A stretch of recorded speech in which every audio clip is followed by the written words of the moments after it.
You haven't been roasted until you've encountered Ricky. Welcome to Watch Mojo, and today we're counting down our picks for the top 10 savage Ricky Gervais insults. Do you want to go and see Cher? No. Why not? Because it's not 1975. For this list, we're taking a look at the most brutal and hilarious shots that this comedian has taken at stars while hosting the Golden Globes. If you're a celebrity, duck and cover because nobody's safe. Number 10. One's Tom Hanks, the other's Tim Allen, the 68th Golden Globe Awards. Ironically, we're kicking off this list of insults with a compliment, albeit a backhanded one. The same year Toy Story 3 won Best Animated Feature, Gervais introduced the voices of Woody and Buzz Lightyear, Tom Hanks and Tim Allen.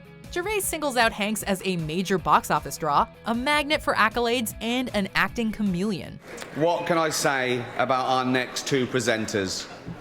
The first is an actor, producer, writer, and director whose movies have grossed over $3.5 billion at the box office. Oh, that's nice. So what does he say about Allen? The other is Tim Allen.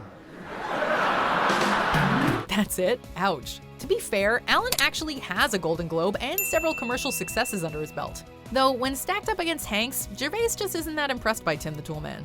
Of course, Hanks and Allen were not afraid to fire back at Gervais. We recall back when Ricky Gervais was a slightly chubby but very kind comedian. Yeah. Neither of which is he now. Number 9. Brad and Angelina's Little Presenters, the 73rd Golden Globe Awards. By 2016, countless jokes had already been made about Brad Pitt and Angelina Jolie's history with adoption. Thus, Gervais introduced the next presenters as this. When Brad and Angelina see our next two adorable little presenters, they're going to want to adopt them. These little presenters were not child stars as one might be led to believe, but Kevin Hart and Ken Jeong, who aren't exactly the tallest men in Hollywood. It may have been a low blow, sorry, poor choice of words, but Gervais did cleverly catch the audience off guard and ultimately managed to insult 4 people at once. From a trolling perspective, that's pretty impressive. Number 8. Ashton Kutchers' dad, the 68th Golden Globe Awards. Bruce Willis will always be remembered for his performances in Die Hard, The Sixth Sense, and Pulp Fiction. But which films does Ricky bring up as his career highlights? You know our next presenter from such films as Hudson Hawk, Look Who's Talking, Mercury Rising, Color of Night, Fifth Element. And the icing on the cake? Please welcome Ashton Kutcher's dad, Bruce Willis. As we all know, Willis and Kutcher are not father and son, but they were both married to Demi Moore. The age difference between Kutcher and Moore was a frequent source of satire throughout their relationship, although it was Willis who got caught in the crossfire here. Willis more or less shrugged it off, but we can imagine what he was thinking based on the glance he sent Ricky. Number 7. Sex and the City 2 meets Bonanza, the 68th Golden Globe Awards. When Sex and the City 2 hit theaters in 2010, the 4 main cast members were all in their 40s and 50s. While the years have seemingly been kind to them, Gervais did not hold back. There were a lot of big films that didn't get nominated this year. Nothing for Sex and the City 2.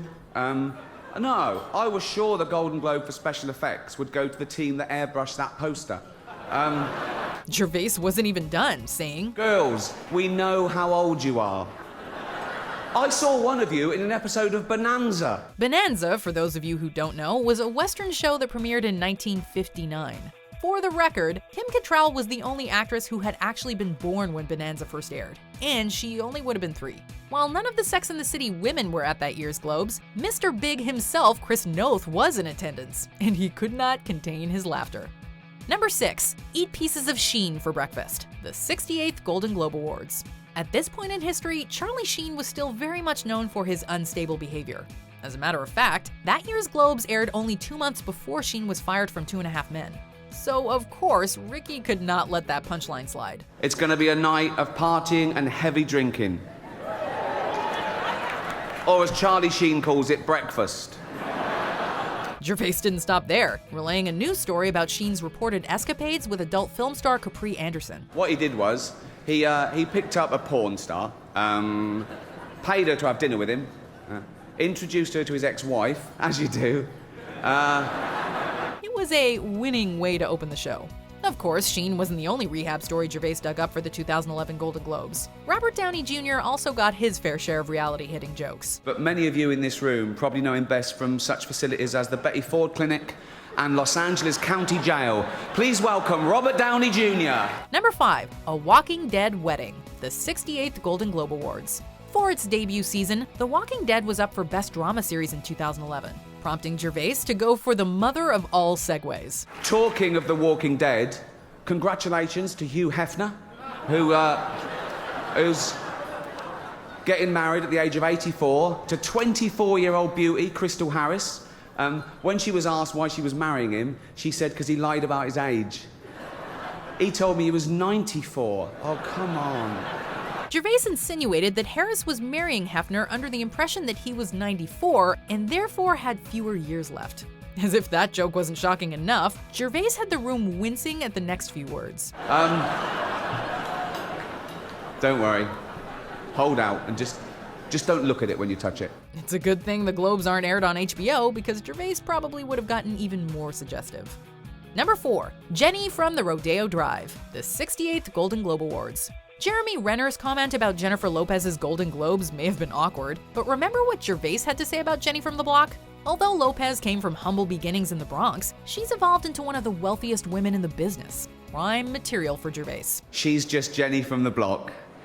If the block in question is that one on Rodeo Drive between Cartier and Prada. In a later interview with a radio station, Lopez claimed that she suspected that Gervais might take a shot at her during the ceremony. Before he introduced her, Lopez reportedly unleashed her inner diva backstage, telling Gervais that she isn't afraid of a fight. I just automatically, the minute I saw him, I said, listen, I will kick your ass. I'm telling you, I'm from New York. My husband's from New York. Gervais laughed her threats off and told his jokes anyway. Compared to some other celebs, Lopez felt she got off easy.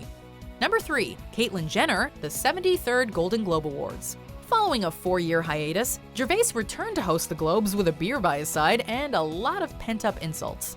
Throughout his opening monologue, Gervais sounded like a kid who just got released from timeout, saying that he'd try to be nice.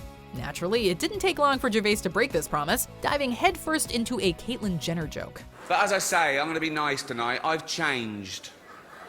Not as much as Bruce Jenner, obviously. Now Caitlyn Jenner, of course. What a year she's had.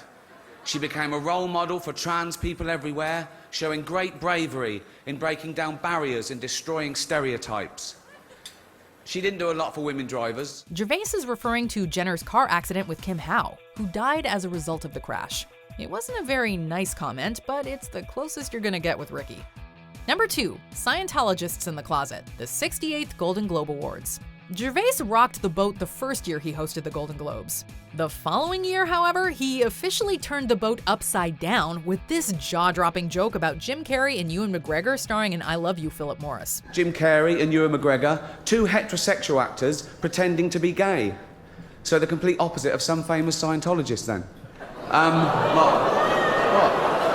All at once, Gervais's comment was met with laughs and gasps from within the Beverly Hilton hotel crowd. He didn't name names. Heck, if Gervais had been more direct, we imagine he would have been slapped with a lawsuit the next day. My lawyers helped me with the wording of that joke. If you've seen South Park, though, you can piece together which famous Scientologists Gervais was alluding to. Before we continue, be sure to subscribe to our channel and ring the bell to get notified about our latest videos. You have the option to be notified for occasional videos or all of them. If you're on your phone, make sure you go into your settings and switch on notifications. Number 1, Mel Gibson's drinking habits, the 67th Golden Globe Awards. Mel Gibson has been one of Gervais's most frequent targets at the Golden Globes, and his most savage insult came in 2010. I like a drink as much as the next man. Unless the next man is Mel Gibson. It had been almost 4 years since Gibson's DUI, which only garnered more bad press due to some unsavory comments he made during the arrest. If Gibson's presence at the Globes was supposed to signify some sort of comeback, Gervais did him no favors with this joke. Things got incredibly uncomfortable when Gervais had to introduce Gibson again at the 2016 Golden Globes. I want to say something nice about Mel before he comes out. Oh yeah, okay, here you go. I'd rather have a drink with him in his hotel room tonight than with Bill Cosby. But Gibson had the last laugh, as he saw this as an opportunity to finally get back at Gervais. I love seeing Ricky once every 3 years because it reminds me to get a colonoscopy. Do you agree with our picks? Check out this other recent clip from WatchMojo, and be sure to subscribe and ring the bell to be notified about our latest videos.